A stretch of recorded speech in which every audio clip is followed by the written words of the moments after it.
Hello everybody, my name is Molly Hollibaugh. I am a certified Zentangle teacher, and today I'm going to be showing you a tangle on our Renaissance tiles. So it adds a kind of another level to your tangling experience. I'm going to be working with the Zentangle Renaissance kit, or the items from it. You can get all these tools in the Zentangle Renaissance tool set, or perhaps you have them already. The tools I'm going to be using today will include a brown micron. I have an 05 size, and I also have a 01 size.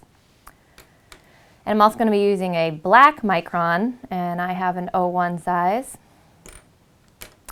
We're going to need a graphite pencil, a white charcoal pencil, and I like to have two tortillones available, one for the white charcoal and one for the graphite. So I'm also going to be working on our Renaissance tiles.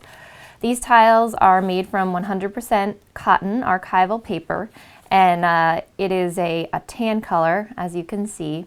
And this color gives us kind of a new opportunity to work with both darks and lights.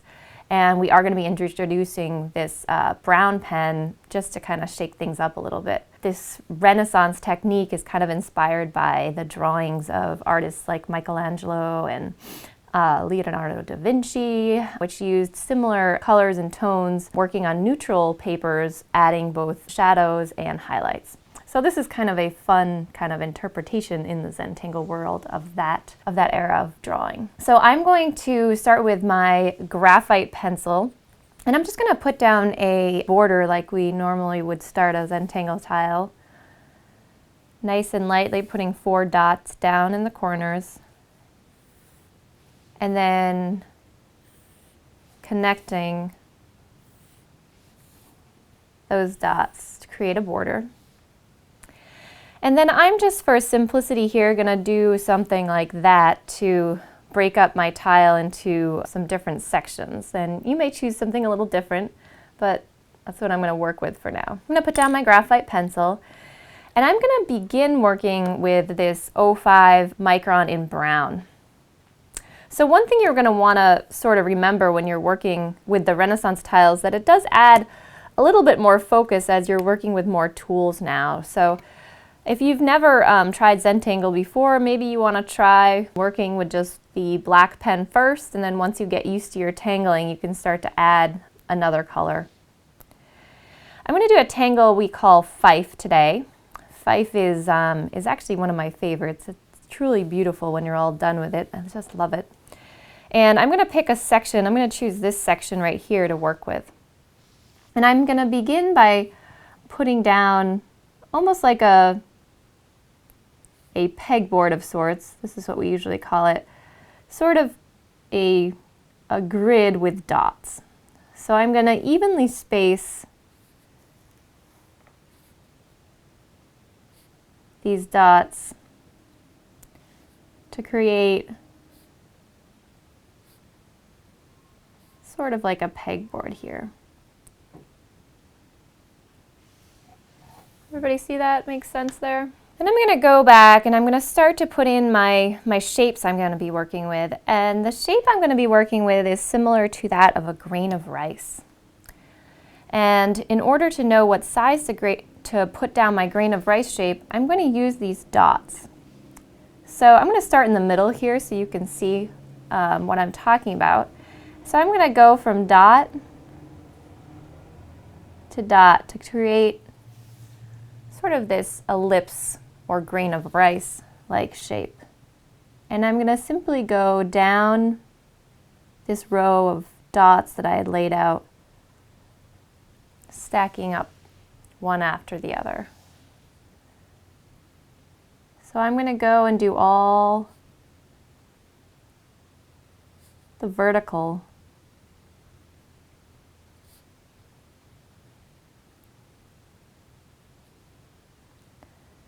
I actually think I'll go all the way down here too for fun. So I'm just going to add in a couple more.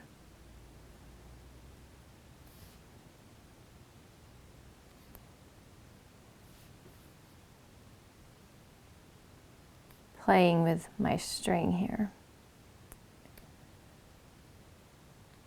They don't have to be perfect. fact, I think it's more interesting if they're not. There we go. So I think I've got all my vertical shapes in. What I'm going to do now is turn my tile about 90 degrees so that all those shapes are now going horizontally. And I'm going to relocate those dots so I can see where they are, kind of where everything's intersecting. And I'm going to go again and put down that grain of rice shape going in the other direction.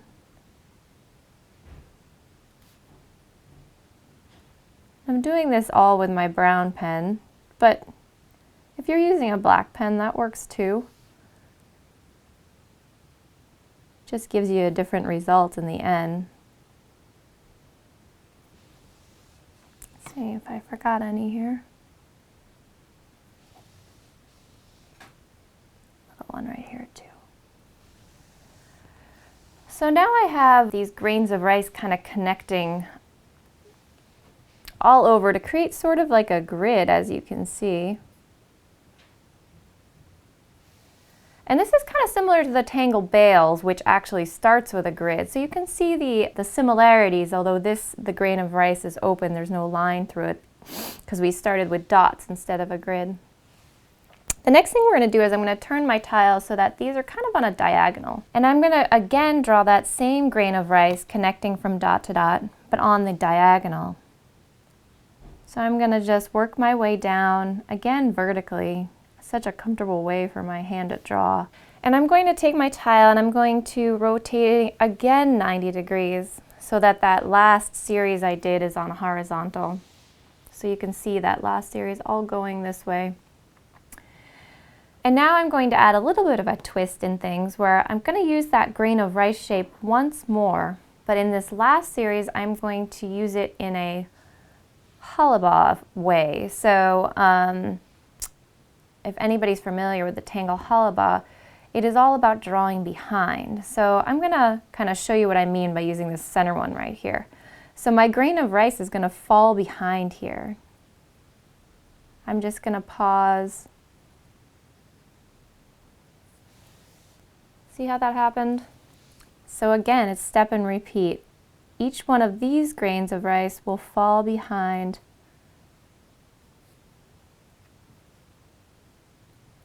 almost as if this one was stacked underneath the one we just drew. Just ever so gently picking up your pen as you complete the shape.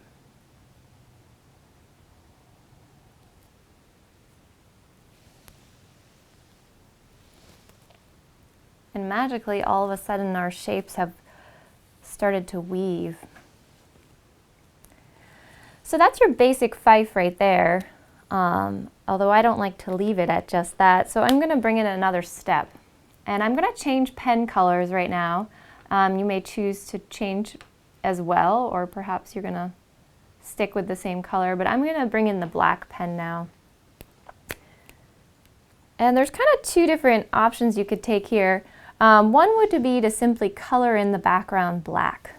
But I'm going to show you something else fun right now, and I'm going to actually just kind of stuff a pearl into this background space. You may ask what that means, and I'm going to show you right now. So what I mean is I'm going to kind of stuff a ball into that space right there, and then two more little balls right there. And then I'm just going to take a moment to kind of color in the negative space.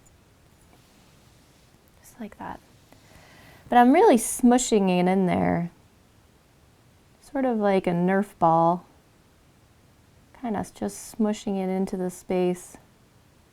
And then just taking a moment to color in the black.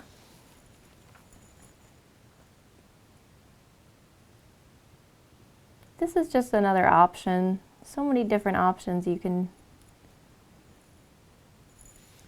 play with here. And you're just going to work your way around the tile until you have them all filled.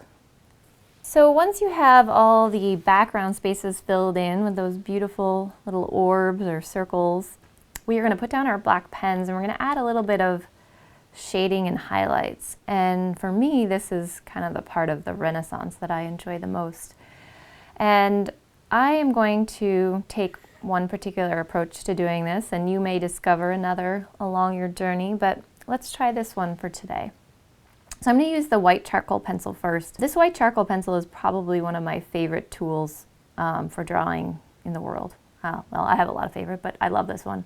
This pencil is made by the General Pencil Company, and their white charcoal pencil is a proprietary product, I guess you could say, which means they've been making this awesome kind of luscious pencil for a long time, and they're the only ones that make it this particular way. So I highly recommend it. You can also get it at art supply stores in a full size, and it's a General's white charcoal. So what I'm going to do is I'm going to look at all these kind of grains of rice shapes, and I'm going to go in and almost like color them in, but I'm not that concerned about, you know, going all the way to the edges. I really just want the middle to have that white charcoal on it. Now I'm going to say this to you just so you're aware of it, that the paper is very sensitive, and that's why it invites the ink and the pencils so nicely. But if you press too hard or work the paper too much, it will get angry and maybe tear a little bit. So be thoughtful as you're working to not press too hard with your tools, because it may fight back a little bit. And you can always go back and add more later if you want to get that real white in any particular area. Once you have all your white charcoal in those grains of rice shapes, I'll sometimes just blow on it instead of brushing it with my hand, because I don't really want to smudge anything. I'm going to take my graphite pencil and I'm going to go back into those grains of rice shapes, but I'm going to actually just put a little bit of graphite where all them shapes come together, where those original dots were. And then I'm going to add just one little line of graphite right where they overlap too. So it's just going to be a fun way to play with the layering. So just a quick working my way around through the intersections of all these. Then I'm going to take my tortillon, and I'm going to use my graphite one, and I'm just going to work my way around, kind of blending the graphite towards the white. Again, I'm just barely kissing the surface of the tile here. So I'm just going to work my way through kind of with the tortillon, kind of pushing all that graphite around and kind of making my orbs fall behind. I'm going to go back through and add some kind of fresh strokes of the white charcoal just to make it really pop, just in a couple spots.